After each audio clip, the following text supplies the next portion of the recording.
Hi, I'm Ange.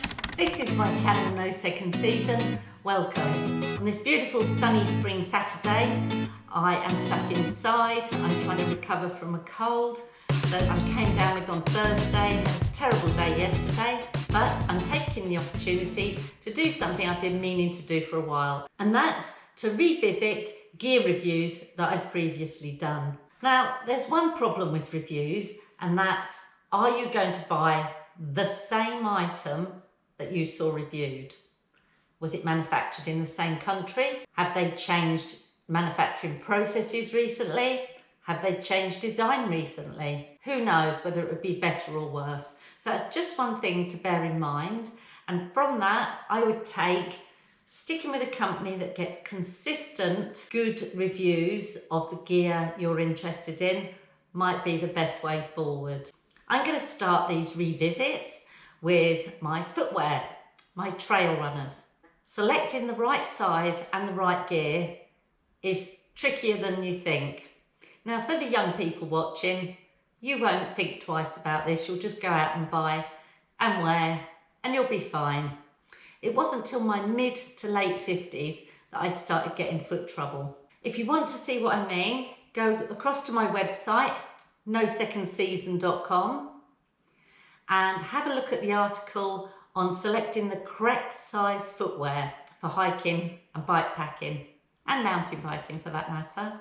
Writing that review gave me a really good insight into what I actually needed, because I was quite surprised that I'd always bought size 6 shoes, always, as an adult.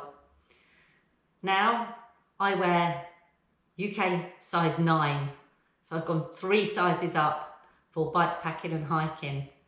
That's what I should have always been wearing. There's also another article on what type of footwear. I'll also put a link in the description below to those 2 articles.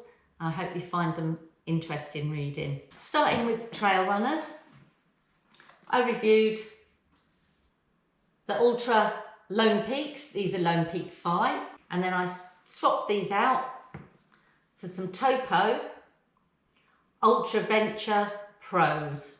Very similar in shape, looking from the bottom. Not much in it, is there? But very different shoes. Now, Ultras only come in 0 drop, which means your toes and your heel are on the same plane. They're flat on the floor. After 50 years of wearing raised heels, I found that my Achilles tendon did not like being stretched out. And so I put a 5mm razor into my Ultras, which then gave them a 5mm raise, which was perfect for me, and I haven't had a problem with my Achilles since. Now, the soles on an Ultra are called Max Track.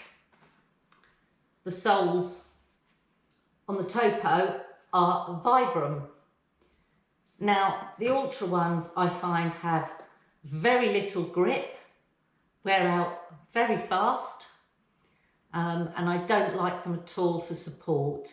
They're not very supportive. But this is a Lone Peak 5, the latest one. The Lone Peak 7 have got stiffer soles, so they may be better. Now, the Topos I find are grippier, and you can't feel every little bit of the surface on which you're walking with these, whereas with the Ultras you can. The Ultras are very floppy. When you're on uneven ground, your foot is sort of wobbling about quite a bit. The Topos are a bit more substantial and your foot isn't flopping around so much. But it's said by Ultra that the Lone Peak 7s have resolved that matter. Now, the Topo wins out on upper foot support, grip, stiffness, looks, much nicer looking shoe, but it does have a downside, and that is it's not quite as wide across here as the Ultra, and just occasionally I can feel my little toe and it's only when I'm bending my foot, like sort of that, that I can feel my little toe getting pinched. I've no real way of measuring the inside of the shoes, so I can't say whether they're exactly the same size. Theoretically, they are both US 11, UK 9, European 43s. For either of these, you're looking at around 220 to 300 Australian dollars, so they're pretty pricey. Reading reviews of the Altra Lone Peak 6 and 7 is it sounds like they've cut a few corners, that they've slimlined the wide toe box a bit. So possibly the Ultras are no better than the Topos.